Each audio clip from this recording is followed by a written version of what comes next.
On the spot news media, we got the latest news. We don't care about the views, we just representing right.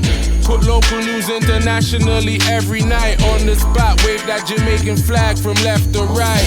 Let's get it right, y'all know the type. We ain't dealing with the hype, we make it take flight. Yeah man, my viewers and subscribers, what go on. A blessed and wonderful Wednesday morning to each and every person out there tuning into On The Spot News Media. Now, me peeps, you don't know how we do it over on this side each and every morning. We have to give thanks and praise to the Most High Creator for the preservation of life, because life is indeed the greatest. So in the morning, my peeps, I have a few stories to share with you, the regular members of Chan Public and also members of the diaspora. So please like the video, share the video, watch the entire vlog so you can get a full understanding and a better appreciation of everything we are going in Jamaica. So watch this now, my peeps. We're going to kick it off this morning here with an update from yesterday morning's story involving the viral name of Leoda Bradshaw. Yeah man. So in yesterday morning's vlog, I stated that the rumors were falsified ones placed on Leoda by another inmate who is saying that she was sleeping with a senior officer to get preferential treatment. So now this morning, Commissioner of Police, that's Dr. Kevin Blake, says that an internal investigation by the Jamaica Constabulary Force Inspectorate Division suggests that the allegations that Leoda Bradshaw is pregnant while in police custody is false. So now we are going to hear from the Commissioner of Police as he weighs in on this latest round of viral accusations surrounding Leoda Bradshaw whilst in the custody of the police. Listen. And so we heard the allegation and immediately commissioned an investigation around it. We also removed the officer who was so accused from the station, but our investigation to this point has not shown that there's any truth to the allegation. And so far, the allegation seems to be false. Now, On The Spot News Media was also reliably informed that the female prisoner who made those damning allegations has confessed to making a false report to the police. The woman claimed that Leoda Bradshaw has been having relations, man and woman type of thing, with a policeman in exchange for preferential treatment inside the lockup. And in yesterday morning's vlog, I explained the alleged preferential treatment that the other female prisoner was making mention of, which is that she was given a special diet because when she ingests certain foods, she ends up in the hospital. And to avoid the police pulling manpower to be taking her to the hospital repeatedly so, they decided to give her that privilege to get a special diet, which is most definitely common in police lockups and also in correctional centers. So anyway, make we continue. The Jamaica Constabulary Force, the JCF, is now reporting to us, the regular members of Chan Public and members of the diaspora, that major crimes are down for the first quarter of 2024. Let's not give a round of applause just yet. Listen to exactly what they're making reference to. And we do give thanks that we have a little less persons ending up on the other side of the fence, laying on a block of ice in a morgue, or 6 feet under already. We give thanks that it is little less than last year. But it is nothing to really give a round of applause about, because still too many Jamaicans have lost their lives. There is way enough room for improvement as it relates to keeping crime at a minimal in our country. More laws needs to be amended to suit the present day crime situation. Because in some of the instances, we can't even too blame the JDF and the JCF for their response in certain type of crimes, because literally the laws are give them basket for carry water in. And one such law that we definitely have to advocate as the regular members of Chan Public and members of the diaspora is to push them to reconstruct the Bail Act. That is one significant law that needs to be amended to suit the present day situation. No law is cast in stone. We need to harden the laws right now.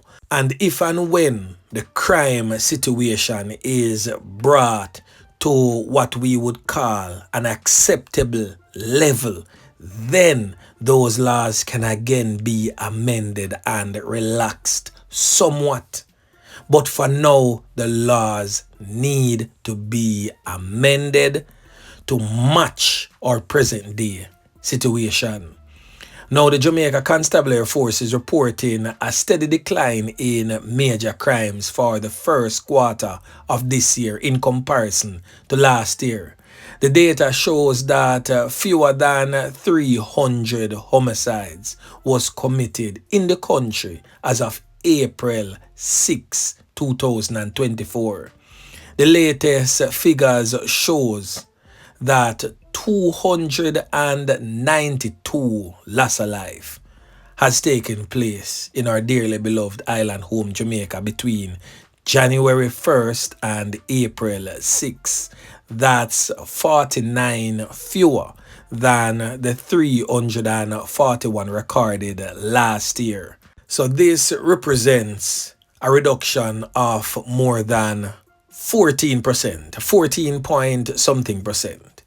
The Portland Police Division recorded the lowest knockings and clappings overall loss of life since the start of the year, with just 2. So kudos to Portland and the Portlanders for that. The St. James Police Division, as we all know, continues to be the most murderous police division of all 19 police divisions. So as of April 6, 2024, there were 40 loss of life recorded in the parish of St. James, and that's 4 fewer than the corresponding period last year. So indeed, the St. James Police Division has a worrying trend.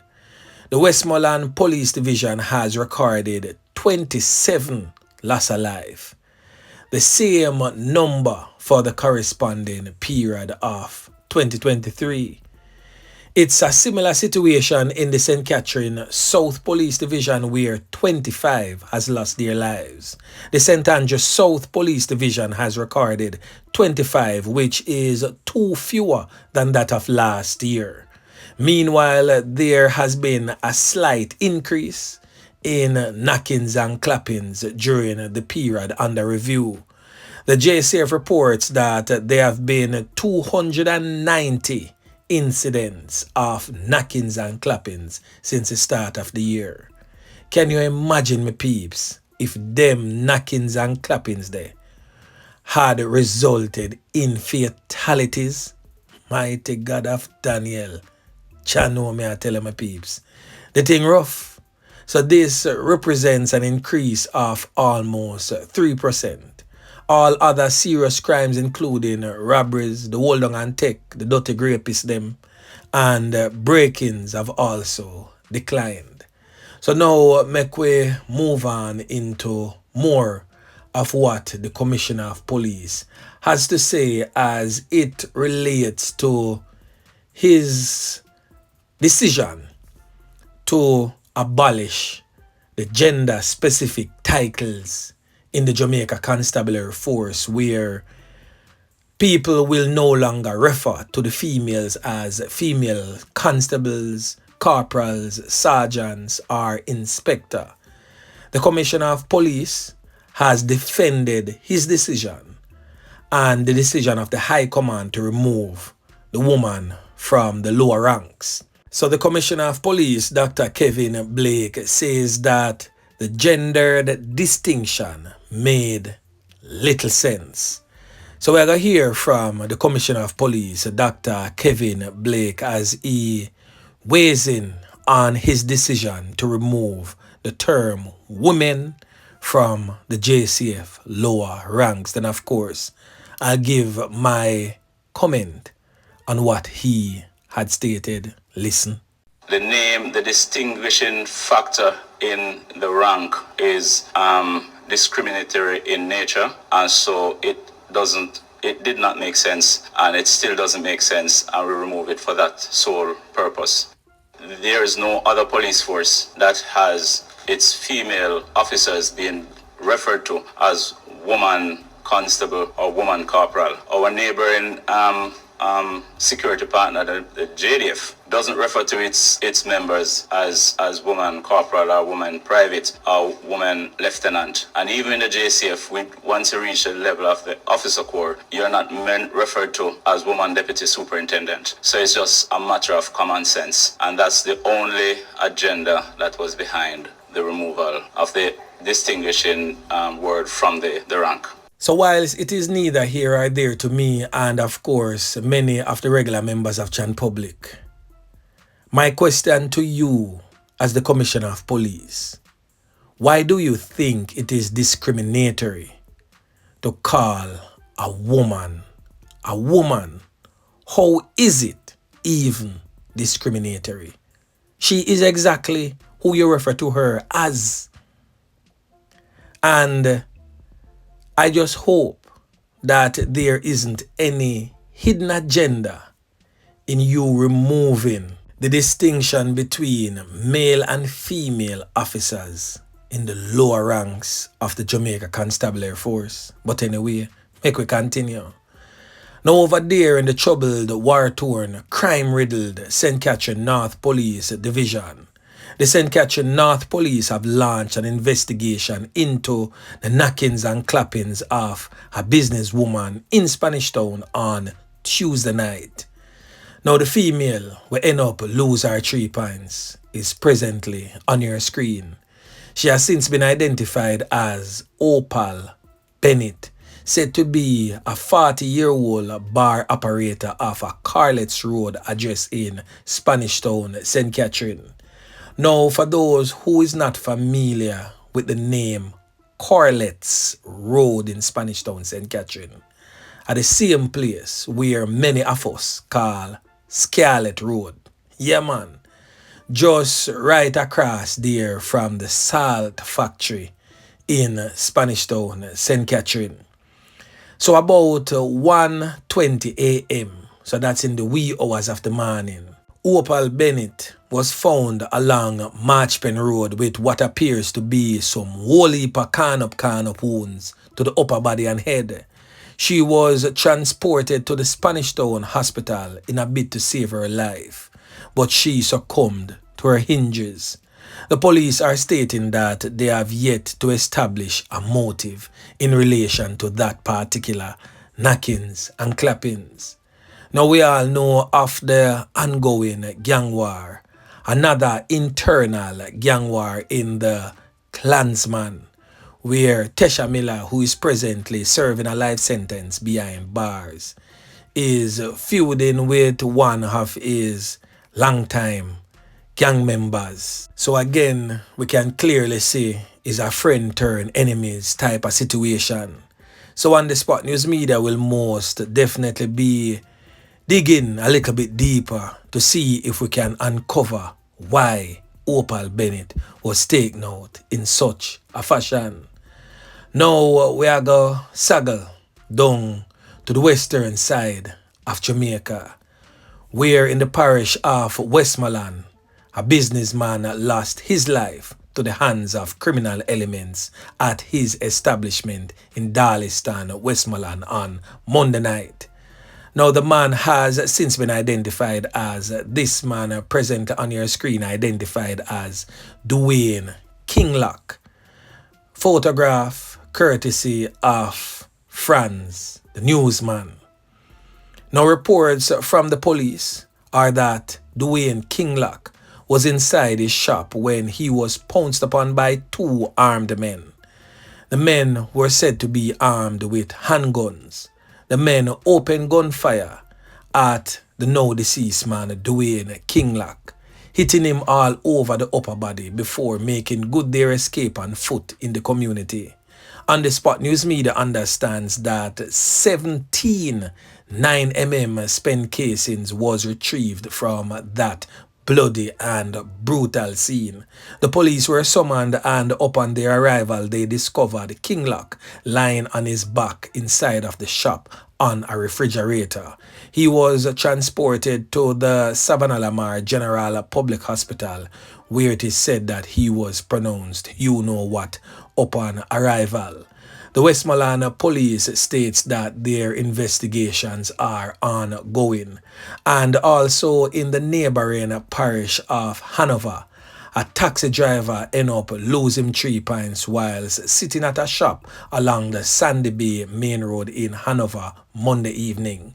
The deceased has since been identified as this man presently on your screen, identified as 37-year-old Jermaine Hunter, otherwise known as Richie, said to be a resident of Ballground in Montpelier in the parish. Now, information reaching on the Spot News Media indicates that sometime around 7 p.m. on Monday evening, Jermaine Hunter parked his 2010 Toyota Wish motor car beside a shop at the intersection of High Level and Sandy Bay roads.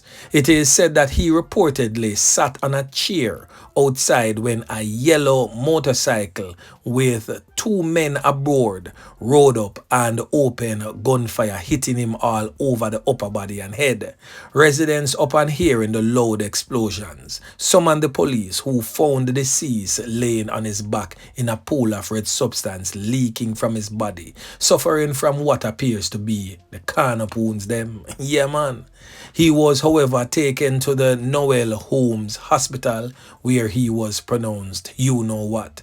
The Hanover police says that a motive for his brutal and fatal knockings and clappings has not yet been established. Jermaine Hunter is said to be the second taxi driver to have lost his life in that era in just a few days. So the Hanover space has definitely seen an increase of fatal knockings and clappings, especially in the Sandy Bay area and surrounding communities. So I guess that Dr. Kevin Blake have a lot of work to do in terms of putting more boots on the ground and seek to gather good intelligence in preventing some of these knockings and clappings. Boy, may I tell you, my peeps, the thing rough. But anyway, remember to like, share, subscribe to the channel, and stay tuned to On The Spot News Media as I continue to bring you fresh news and updates in subsequent newscast. On The Spot News Media. Yeah, man.